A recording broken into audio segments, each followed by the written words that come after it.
In a small town, there was an old, abandoned theater. Everyone said it was haunted, but Sarah, a curious musician, didn't believe the stories. One evening, she decided to explore it.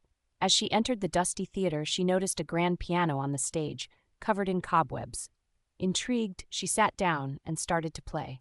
Suddenly, a soft melody filled the air, beautiful yet eerie.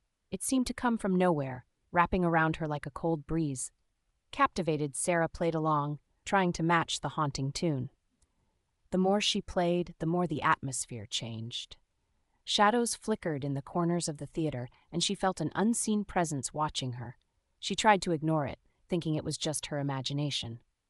That night, as Sarah returned home, she couldn't stop thinking about the melody.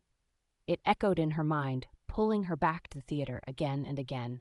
Each time she played it, the shadows grew darker, and the air felt heavier. One night, while playing the haunting melody, she heard a whisper behind her, "Help me." Startled, she turned around but found nothing. Fear gripped her heart, but she felt compelled to continue playing. The whisper grew louder, becoming a chorus of voices begging for release. Desperate to uncover the truth, Sarah researched the theater's history.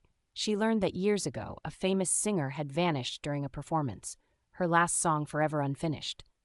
The townsfolk believed her spirit lingered in the theater, trapped by the haunting melody she never completed. Determined to help, Sarah returned one last time. She sat at the piano and began to play a new ending to the melody, pouring her heart into the notes. As she finished, the air around her felt lighter and the shadows started to fade. Suddenly, the ghostly figure of the singer appeared, a look of gratitude in her eyes. She smiled and slowly vanished, leaving behind a peaceful silence. From that day on, the theater was no longer haunted.